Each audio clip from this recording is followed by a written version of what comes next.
Welcome to the Global Adventure Community with your hosts Jeremy Isom and Bill Becky, where we discuss issues such as leadership, education, adventure, and purpose through serving others.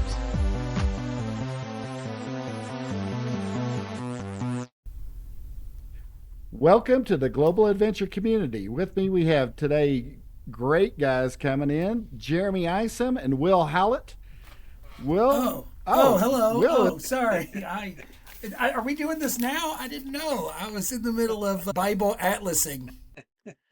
So he lives in the Word. So, That's right. Will, I haven't talked to you since we got back from Guatemala. Let's start there. yeah, thanks, Bill. And yeah, we haven't seen each other since Guatemala, so it was a lot warmer where we were. I think it was like 95 degrees and hiking and being out in the sun, and nothing like building a home by hand, and lots of concrete, mixing concrete and carrying large bricks and doing all those things in the hottest month of the year in Guatemala. No, but it was a really good trip. I'm very excited we got to go. It was our second time going with Hearts in Motion, which is an organization, a ministry that does work all over the country of Guatemala. And what we were doing is building 2 homes for families that are in the ministry of Hearts in Motion. So if your children go to their school or involved in their ministry for at least a year, they can apply to have a home built, providing they own the land. And so Hearts in Motion recruits teams of people to come down and build homes, and we provide the labor so kids can have a place to live. So we had a team of, I think, 20 or so, and of mostly teenagers with some college age students as well. And we spent our week dual role. One was building the homes, and then the other part was just leadership development. And so when you talk about the impact, my favorite thing, or kind of the impact that we were able to have, I think more in terms of relationships, right? You can build a home for folks, and certainly that's important, but we know as Christians that the heart is the most important thing, right? Your relationships and connections. And so that's why Jesus said the most important thing is to love the Lord your God and to love your neighbor as yourself, right? Even when the disciples are in John 6, the disciples are talking about, hey, Jesus, what's the work we should be doing? And Jesus says, believe in the one who sent me. He doesn't say, doesn't give them a laundry list of things. So when I think in terms of impact, I think in terms of relationships. And what I saw during that week was a team from Louisville that really didn't know each other well, and from all different walks of life and kind of living in different areas, different schools, private school, homeschool, all different kinds of communities. We had just a really diverse group. And so to see the Lord work and bring that team together was really great. And all of them stretching their leadership muscle. And the way they learned to lead was depending on one another, depending on the Lord, leading in prayer. And also we gave every young person, everybody on our team had an opportunity to share an encouragement every morning and every evening. And so I thought that was pretty much the main highlight for me, was seeing this really diverse group of people work together for a common goal. And I think that's a testimony to the Holy Spirit. And I think also, that's the compelling community that is the church, right? The church is a bunch of people that wouldn't really have a lot of things in common, but what we have in common is the gospel. So we can unite around that in the things that we do. So, Jeremy, what was your take on it? What was your most impactful thing that you saw on the trip? I definitely appreciated you guys. So having Bill and Will, we also had another friend, Ian, who went to college at the same college that Bill and I went to. And I think the companionship and brothership there was really icing on the cake. And then we also saw Finn, Ian's son, came, and then my daughter Zane came, who did photography and video work, and just to see how everyone using their different gifts, if you're introverted or extroverted, if you're really good building a house or if that's your first time building a house, there was this sense of, pretty much from the airport, we jumped into our first interaction as a group, which 2 of them came from West Virginia, and then some of the people that we came from Louisville had never met each other other than at the airport. And then maybe a gathering of maybe 20 minutes where we had talked about kind of like strategy on meeting at the airport and just finalizing things for the trip. But like in that 4 hour hot bus ride, we became family, and it was just so cool to see this really diverse group. And then the other cool thing is we had some really cool. So, for example, two of our group were Guatemalans in the sense of one of them had been adopted and had never been back to Guatemala since he was like 1 or 2 years old. And then the other one was a was a Guatemalan that her parents are both Guatemalan, but she's grown up in the U.S. And so that was really cool. That was really cool to have that aspect of it as well. Yeah, and just the beauty of two people focused on Jesus, not ourselves, serving each other. Man, it was the best. I kind of looked back and I was looking through some of the photos and I was remembering the soccer game in a downpour that the kids played. I mean, you'll never forget that kind of if you were out there in that rain running around, you will never forget that. And so it was just kind of these team building things out of nowhere that you would never experience in the United States. And then not just playing themselves, right, but playing the locals, right? The staff that was a part of Hearts in Motion, where it kind of built unity, not just with the Americans, but the Americans and Guatemalans. And there was like this friendly competition, playing basketball, playing soccer in the rain, hiking. And so, Will, what was your take on the hike up the volcano? Tell us a little bit more about that. Man, the views were great. 2 years ago, full disclosure, 2 years ago, I did hike the volcano with my daughter. My daughter was on this trip this year again, and so she's 17. And so 2 years ago, we both hiked to the top of the mountain, and I'm fairly certain I was the last person up on the excursion. So this year, I opted for the option to ride a horse up to the top of the mountain, and I would fully recommend that. There were great views, plus just conversations you get to have with the team while you're going up to the top of the volcano, and really, honestly, being in the moment, right? And so that's, as part of a trip leader, what we're always trying to do is remind students of how special this is. Like, you're getting to do something that the majority of the world will never get to do. And so, and the beauty of it is we're experiencing it together, right? So we have kids that had never ridden on a horse ever. And so, and then you put on top of that, going up a volcano in Guatemala, you've got a coconut with a straw on it in one hand, and you're doing this together. And then knowing that you're not riding a horse on the way back, but you're gonna have to hike down, which is going to be challenging. So, and just to see, and then obviously as a Christian, I always think of those passages that talk about the beauty of God. And so you're able to have those conversations with young people about, Psalm 19, the heavens declare the glory of God and the sky above reveals his handiwork. Day to day pours out speech and night to night there are words, but even though no words are spoken, right? So the creation yells and speaks to the beauty of God. And then, of course, we know Romans 1 says that God's qualities, his invisible qualities are seen throughout creation, so men are without excuse.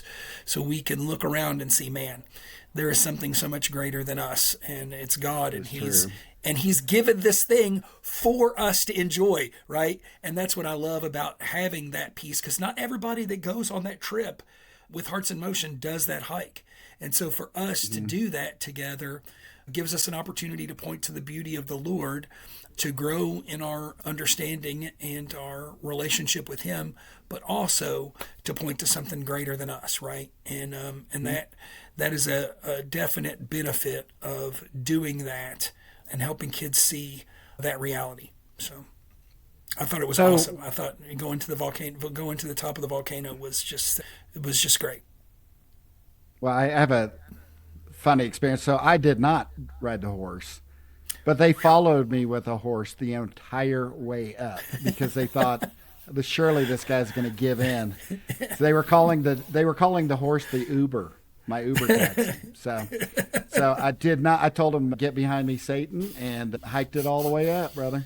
So anyway, well, tell us a little bit now. What about didn't you go to Germany or Europe somewhere? And what was that all about? What did you do? Yeah, that was a different adventure, an opportunity that I didn't know we were going to be able to do. And when I say we, I mean my daughter and I, and my daughter and me. And sorry. And yeah, what it was is Young Life, which is a parachurch organization that works with young people. They have an international ministry called Club Beyond. And Club Beyond builds authentic Christian relationships with young people whose parents are active duty in the military. And so I went as a support staff with Club Beyond. We went to a small town in formerly East Germany called Göttingen, and we worked with a Young Life missionary there. And what we did was a service. It was a service project. So young people from different army bases, different military bases around Europe, in England, the Netherlands, Germany, and Belgium all came together and united in this one small town to serve the city all week, to do some construction projects, some cleanup projects, some beautification projects in the city. And when you're in a small town with a group of 150 young people serving and not asking for anything in return, it gives you lots of opportunities to talk about Jesus and share the gospel with the locals there in the community. So we had everything, like I said, from different kind of work projects, and then we also had relational projects where I was a site leader at an elementary school where we were engaging the young people, the elementary school kids, in a lot of English speaking activities, and building relationships with them and teaching them different games and activities in English. And you get lots of opportunities to teach them some things, English using the Bible, and you can also teach them different games that have to do with Bible stories, and then also just lots of regular games and lots of regular English exercises too. So, but that was basically it. It was a service project to serve people in that small town, to get opportunities for the gospel to go forth and to let people know about the ministry of Young Life there in Göttingen. Awesome. Sounds a lot like about what we're trying to accomplish with the Global Adventure Community. Network with other ministries to do service projects around the world and train leaders to build community, to build identity, to find purpose in their lives. So, Jeremy, what are you and Will doing now? What are you doing in Louisville? During the school year, we're pretty much with students, to Thursday. Monday evening, we have a gathering where it's students from across the city, from different connections, different schooling flows, from homeschool to public school to Christian school. And these are students primarily that have found community and they're inviting friends. And so it's a really intro into what does it mean to be a follower of Jesus. So we have a lot of students that are just everywhere spiritually. And then Tuesday, we're at a kind of a co-op for homeschool kids. The school is called Christian Education Consortium, CEC, and that's here in Louisville, and they have around 600-ish high school, middle school students. So we're there after school. We're at Male High School, which is a public school, on Wednesday after school, and then Manual High School, which is another high school in town, the number one high school in Kentucky. And then we also are going to be hopefully launching a club, a Campus Life Club, at Fern Creek, which is another school in town. So yeah, every week during the school year, we're hanging with students anywhere from 1 to 2 hours a day, giving away food, having deep conversations and pointing people to Christ. And then also having a lot of leaders that we're mentoring and walking along with as well.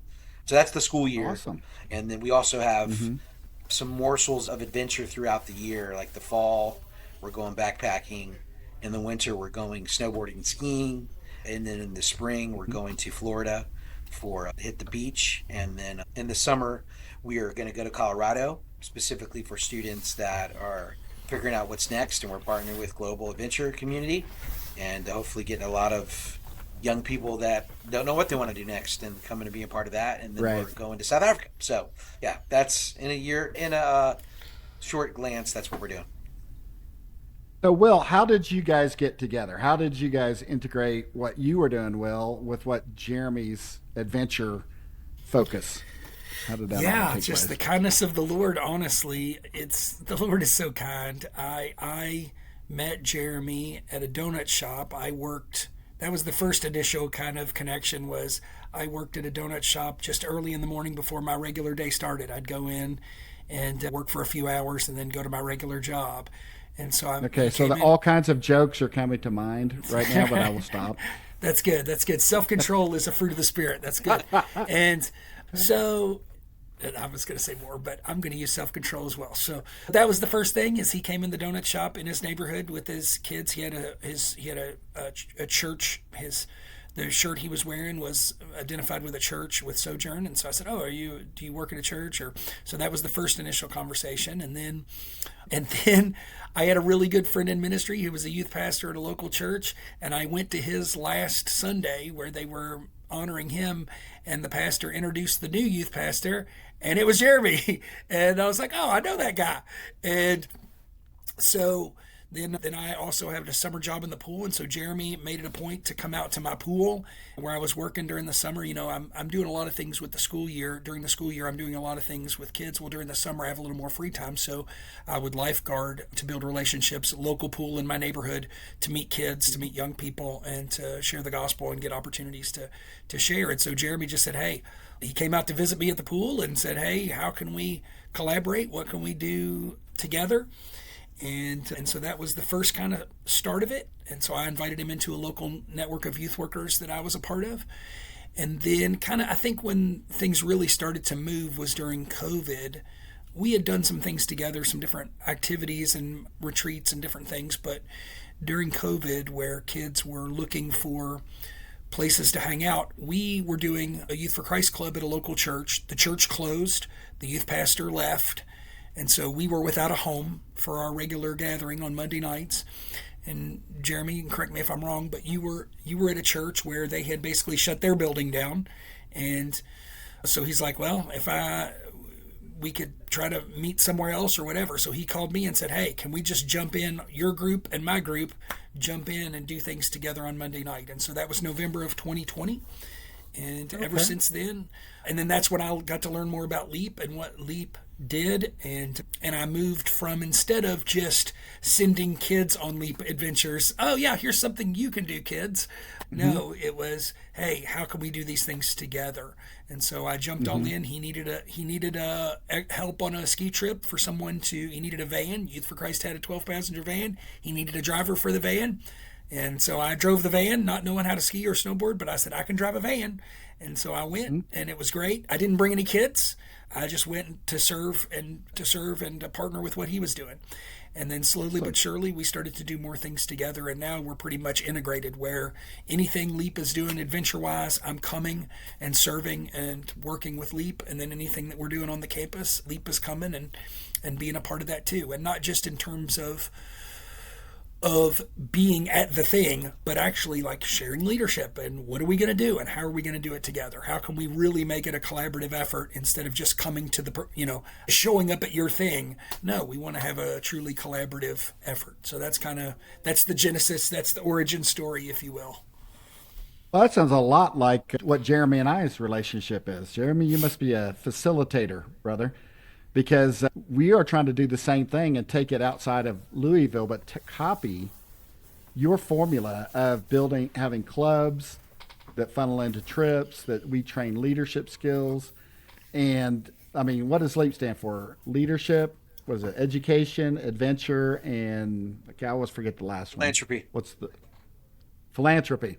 So I think that's kind of the genesis of, when Jeremy and I got together, the same thing. I had written a book on finding purpose in life, but there was something that was missing. It was the community that kids and students and actually anybody needs. Everybody needs community.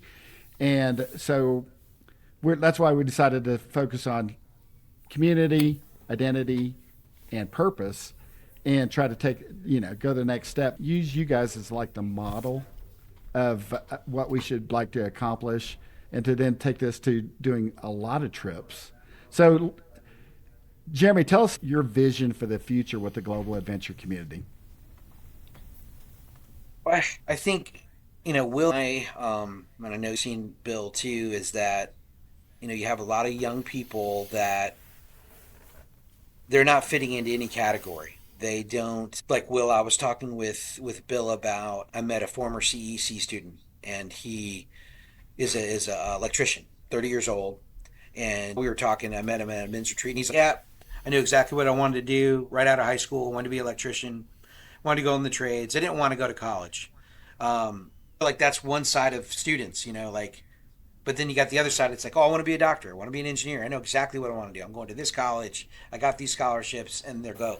But then you got all these kids in the middle that really don't fit into any category, either one. They're like, I don't know what I want to do. And I think from seeing a lot of these students, I really want to be able to come alongside those young people and say, hey, God's uniquely gifted you where you don't have to fit in any one of those boxes. What is the thing that God is stirring in you? And in the same way, we got to know each other where our connection was God, that we love Jesus. And then we also love each other, and we want to love others. Like, love the Lord your God with all your heart, soul, and mind, and then love your neighbor as yourself. That being the premise. And even, college, career, all those things are good, but if you don't have that right foundation, so I guess my heart really envisioned it's just like, how can we help more young people that are trying to figure out what's next after high school? For those, specifically those students that are just stuck in the middle, they don't know what they want to do. And even younger adults that are in their 20s, that are 22, 23, 24, they're still not, hey, I don't know what I want to do next. And be able to say, hey, you're not alone. And no matter where you're at in that journey, God has a purpose for you. He loves you.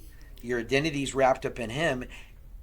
And that's the way to live. So I think about going to Guatemala. Why was the relationships accelerated and on like a turbo boost? Is because the whole reason we went to Guatemala was loving Jesus and serving others. So it's like, can we just live a life where that is the premise? And even talking to my wife this morning, my wife is a new doula, where she has a friend and a partner that's also a doula. And a doula is basically a birth coach. And my wife has a heart for single moms. And so she came to me and she's, man, we're actually helping this lady together. We're actually team doulas. And we're doing it together. And it's better. It's so much better doing it together in partnership. And so for me, it was just that epiphany of that's how God has wired all of us. It's like, in and of myself, I couldn't have thought about most of the things I'm doing, but together with Will and together with you, Bill, there's something beautiful about that, and even in the scriptures, it says where two or more are gathered, I am there. So there's a beautiful thing that's how God has made us. He's made us a partnership with Him. Jesus partnered with God to basically bring the plan. And then what did Jesus left? He left the Holy Spirit. Everybody's passing the baton. Everyone's working together. And it's time that we hopefully can create a community where people feel it and they're a part of it. And then the community grows. Yes. That they can find their own bills or their own wills, and they can move forward with what God's calling them to do. I'm saying that fresh off last night, Will and I are living it out together, and we've challenged our leadership team of students, hey, what do you want to do next? Mm-hmm. So we sat in a room where we had a student named Jack, who's a senior, and then Judah, who's a senior. Basically, for the next 4 weeks, we're doing a film festival. And the topic is unity, and it was completely their idea. They executed the plan, and yeah. Praise God. So, Will, you want to add anything, bro? I know, sorry I went on. No, I just think it's really cool because I think, God, we're all made in His image, right? We were at this, listening to somebody speak earlier this week, or last week about, the fact that we're all made in God's image. God He's a creator. He's a creative God. So if He's a creative God, then He has creative children, right? Just like He's a missional God, so He has missional children.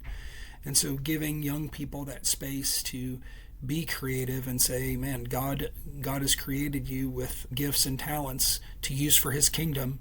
What would it look like if you did that? And so, yeah, it's been a really neat opportunity to be able to see these young people flourish and grab the baton and then model it for other young people that are in the room. And now that has a really neat effect, right? So yeah, it was just a real testimony to the Lord to see those guys really talk about, in their context, they're really passionate about film, to talk about film and to talk about how they can connect this art to the gospel in relationships. And their framework was, hey, Jesus connected with people by telling stories. He was a master storyteller, and he connected with people through emotion, and so film does that. And I thought, man, when I saw, never mind, I'm going to get off on a tangent. So when I saw the emotion thing, I was like, that is 100% true, man. When you're able to capture people with film and story specifically, man, it can really lead to heart change and to think about Jesus. And yeah, I could go on forever, as you know. But yes, it was a very exciting thing to be a part of last night. So I had a couple of really interesting things. I've been pushing our global college program that we have, and we got Marissa's doing it. The lady that I interviewed for the Impact Africa a few weeks ago, she just sent me an email, said that, hey, she just got reduced tuition at Liberty University. She thought she was going to have like 3.5 years of college to go to. She had done some community college work. She's got 3 semesters, and she's done with a degree just by following the plan. Nice. So that's kind of some of the stuff that, in addition to just doing adventures with LEAP and trying to build community, there's also a college plan that can actually give you the next step and continue to do our ministry at the same time. It'd save a buttload. So can I say that on a podcast? That's a boatload of money. So anyway, let's do the last question. What is going on with this National Catholic Youth Convention? That goes back to relationship. I think that's the only way I can explain it, because Will and I, our host for Guatemala, was a youth leader within the Catholic tradition in a parish for 18 years, either 17 or 18 years at one parish, super faithful guy. And we've just been friends with him. And he invited Will and I to come host the game kind of lounge. This is what I would call it, where we're going to be hanging out with there's about 15,000 youth coming. We've invited Bill to be a part of it as well. And we're going to basically just be creating community through games. We have a bunch of couches and blow up chill spots where we're just going to be chilling with people. And in that, being able to hear their stories. The question that Global Adventure Community is going to be posing is, what's next for them? And so we want to hear, what are your next? And hopefully, as we do that, we're going to hear students' stories of, I have no freaking idea what's next. And then we can say, hey, you're not alone in that.